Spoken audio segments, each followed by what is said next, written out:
Boys, girls, ladies, and gents, we are back with another account update. I was looking at my channel and I was like, man, yeah, I should probably record a video. I should probably post something nice.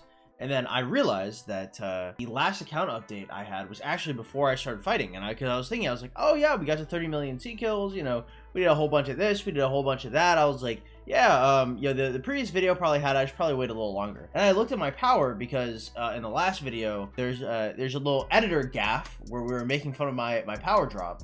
And then I realized that if it was pre-power drop for the last account update video, I literally just said, hey guys, I'm gonna go fight. And then I proceeded to just cut the video full stop after that. The other video was 10 days before my past 7 opening. So past 7, or not 10 days, it was 2 or 3 days before the past 7 opening.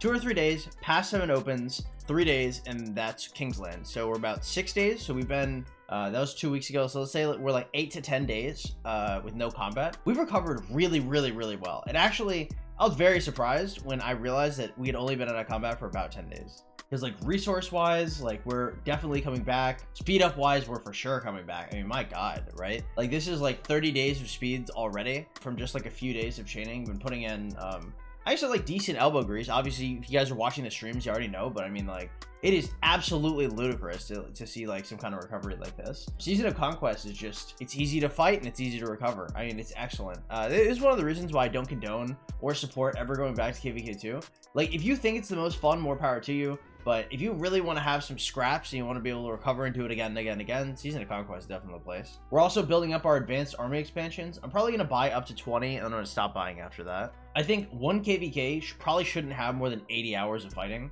I think that'd probably be kind of crazy, right? Like at 80 hours, you've something's probably gone awry if you're still fighting. I mean, unless the rest of your kingdom is still in tandem with you, but we'll hold 20. I think that's generally fine. In terms of shit, I don't think I had the Ring of Doom crafted past 7. So I crafted Ring of Doom, no crit, of course, you know, nobody should be surprised. Our next refine is probably going to be the Shield of the Eternal Empire. We're 10 materials away from this. I'm either going to craft Shield or I'm going to start crafting and refining Eternal Knight. I really haven't decided yet. Eternal Knight is better than Calrax Humility. However, like my desire to like crit that shield is so fucking high because the shield is one of the blueprints that I buy from like Holy Knight's Treasure or something. I want to know like basically right now if I still need it, because if I see some kind of event in Holy Knight's Treasure that asks you for like weapons or helm, obviously I'm not going for cavalry, right? I already have the helm kitted and suited and booted for infantry, right? So once I get that weapon done, then it's starting to focus on archer stuff, right? Because I need a 6-piece set of archer,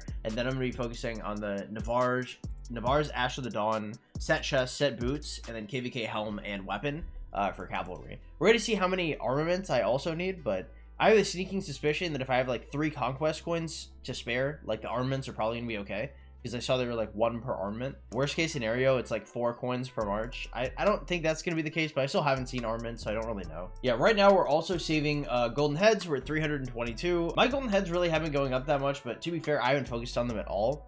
We're saving up for Joan Nevsky right now. So we're gonna do Joan 5515 and then Nevsky. I guess right now, technically, I could go for the 5515. I'm just, I'm saving up. I want to make sure that I can like fully field these marches before I like fuck around at all with them.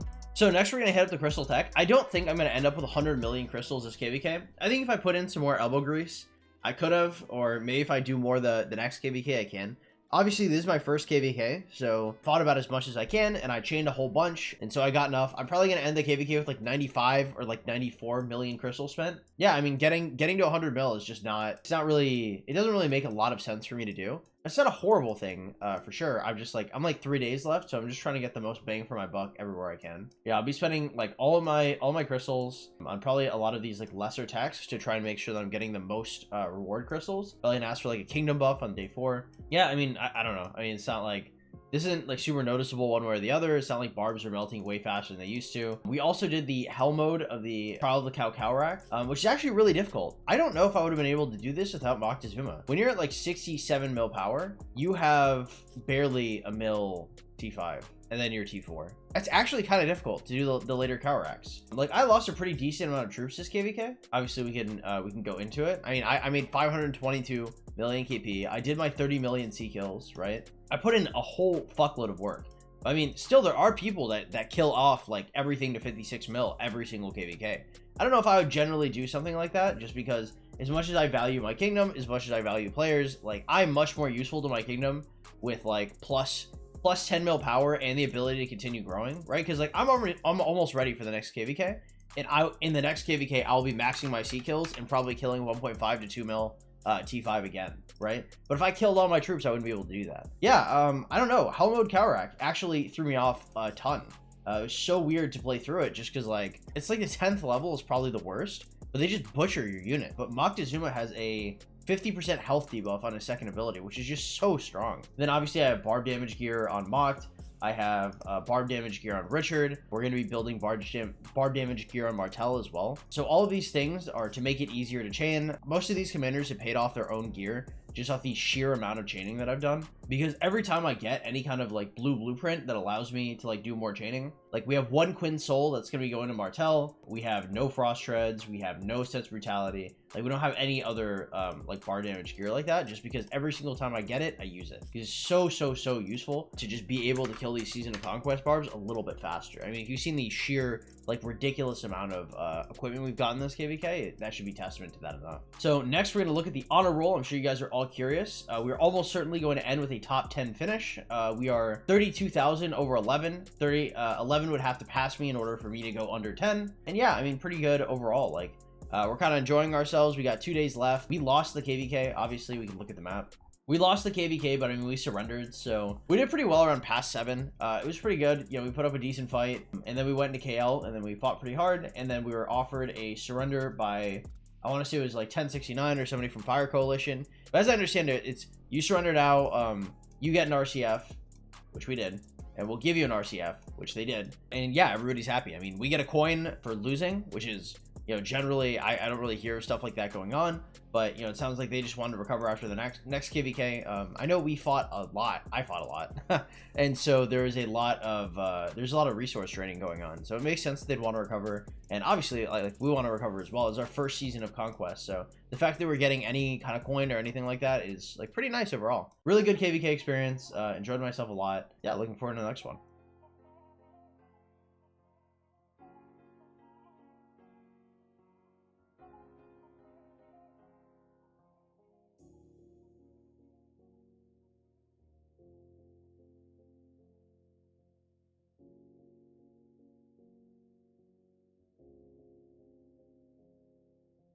Okay, and then we can go through the commanders real quick as well. Nothing has really changed. We're going to be level 60 Chow Chow, I guess. We level 60 some more like purples and blues, but I mean, I just kind of did that because I was bored. For the 200 sovereign keys, I ended up picking Nebuchadnezzar. We have a Nebuchadnezzar Bastion in our KVK. In order to get the 14 out of 14 Bastion Crusader achievement, which gives you like 3 sculptures and like a couple epic materials, like I had to unlock him. So it was between him or Theodora. And so yet again, I found another reason to not get Theodora on time.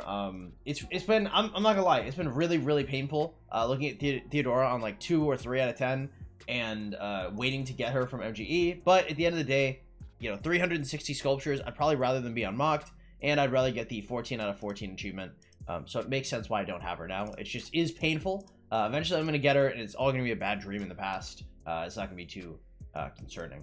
So our long-term goals for next KVK, I don't think I'm going to go for Zenith. If I do, I guess I guess I can go for it. It seems like a long shot. Or maybe I go for the next Zenith or something. But overall, like my next goal has to do with the next KVK. We're going to continue working on gear and all that good stuff. But next KVK, I think I'd like to try for 900 million kills. I think right now we have, or not 900 mil kills or whatever leads us to a bill. Obviously, you know, between like MGEs or like zeroing people and KD, I might go up a little bit more KP. But I want to end the next KVK at 2 billion kill points. I think we can do that. We surrendered on the first day of KL. So realistically, if we had another like 3 or 4 days of fighting, I could have gone up higher. Like I could potentially be at like 1.4, 1.5 bill. Yeah, so I'm really excited for the next KVK. Hopefully there's more fighting. After I get my troops returned and all that good stuff, I want to kill another 1.5 to 2 mil T5. I want to get to 2 billion kill points, and that's kind of like the overarching goal right now. I mean, obviously we're still going for Pioneer, but Pioneer is just account growth overall, right? So I mean, once we get to 6 piece is special talented, you know, I'll probably have like a different goal or like a different thing to like go forward on. But as of right now, it's all kills and deaths, boys. We're kind of in the end game. I'm really enjoying myself. I'm probably the most active now that I've been like period on the account. It's very easy for me to send out gatherers. It's very easy for me to chain. I'm just enjoying myself a ton, and yeah, we're doing really well. Oh, quick little thing. Sargon looks okay. I don't think I'm gonna invest in him. Tariq looks okay. I don't think I'm gonna invest in him. I think it's still gonna be Nevsky Joan. And after Nevsky Joan, it's probably still gonna be Boudica, and then I'll have to consider if it's gonna be something like Sargon or XY William. But it's probably gonna be XY William. I just can't see myself investing in another infantry march. Infantry is not bad necessarily, but Sargon's more of like a 5th or a 6th march, like a secondary. He takes the place of Tommy Riss, except he's, you know, actually a decent commander. So I mean, he's not bad by any stretch. He just like isn't. If you have like very few marches, you're not like, oh yes, finally, like Sargon, right? Sargon's like a 5th or a 6th march or even a 7th march. So if you were running like Richard Tommy is like a 7th march, is like a debuffer and a slower, you're probably running Richard Sargon now. Or you're running like Scipio Sargon or Sargon Scipio, Sargon Alex, something like that is a fighter march. I just don't need a fighter march, right? I already have like one Scipio. I'm already getting my Nevsky Joan. I already have all the damage I need. I don't really need more outside of something that's like outside of the meta I mean. Well guys, with that being said, that's probably gonna be all for today's video. If you guys enjoyed the content, make sure you drop a like, a follow, consider subscribing. If you guys want to help support us here, please consider donating to the Streamlabs link in the description below. We're not sponsored by Rock in any way, shape, or form, so every single donation that you guys make is hugely impactful to keeping the stream up. And if you guys really enjoy the stream and you want to get notifications when I go live, or you want to contact me on offline, the single best place to go there is the Discord in the description below. With all that being said, have yourselves an absolutely great day, and thank you so much for watching, guys. See ya.